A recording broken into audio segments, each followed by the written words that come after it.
Describe him to me. And Muslims, look at the description of your Rasul. And for some, this would be the first time you hear what your Prophet looked like. I saw a man of striking appearance. ظاهر الوضاءة, أبلج الوجه, radiant face, حسن الخلق, beautifully created.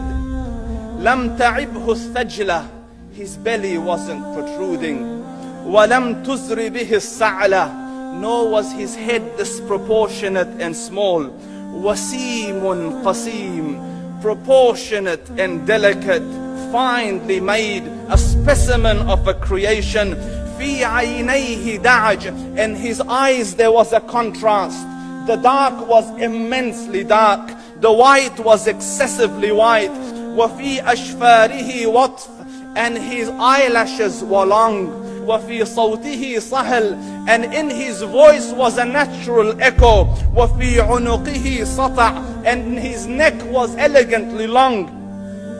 وفي لحيته كثاثة, his beard was full and thick. أزج أقرن, his eyebrows were arched, but they were not joined, it was separated. In صمت فعليه الوقار, when he was silent, dignity covered him. وإن تكلم سماه وعلاه البهاء, and when he spoke it was audible and clear, almost commanding and overtaking.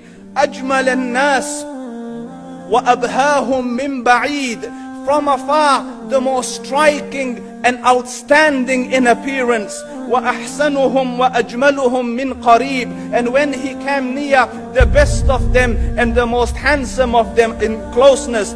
حلو المنطق, such an exalted and sweet level of logic. Like when he used to speak, it was so coherently logical, it was smooth and easy to understand. فصل لا نزر ولا هذر, he was to the point, not excessive, nor too short. كأن منطقه خرزات نظم يتحدرن, his logic, his utterances, his words were like jewels coming out of a necklace, calculated, polished, one after the other, it would flow magically. ربعة, he was medium in height. Your eye didn't have to strain to look up at him, nor was it tedious to look down at him. He was a comfortable sight to look at.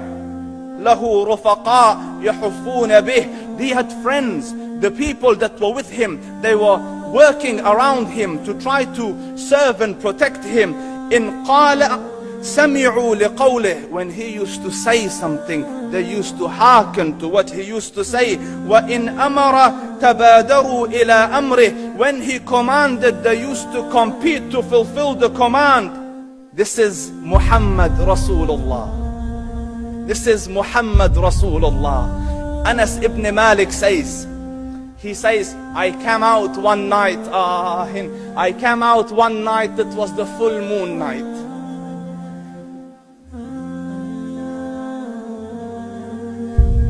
And I looked at the moon, and in the desert, understand, the moon is an awesome sight.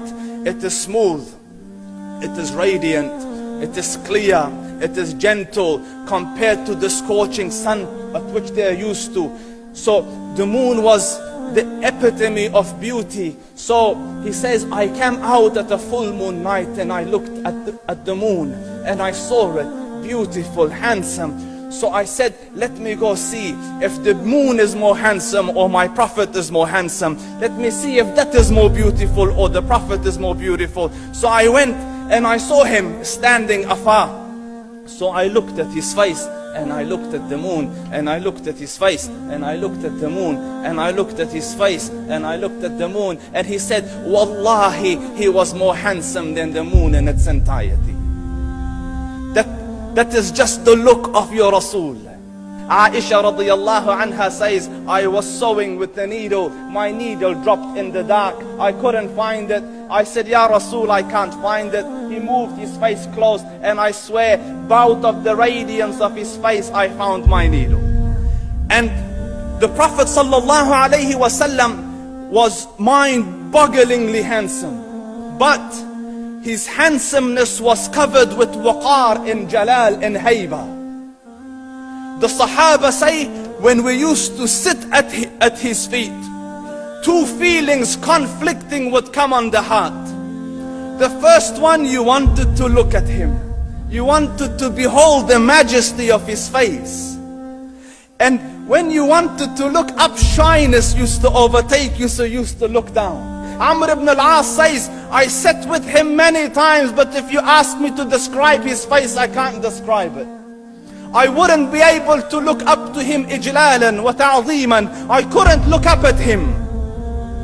And that is why he didn't have the problems that Yusuf alayhi salam had. Because it was difficult to penetrate the awe and the splendor of the Rasul.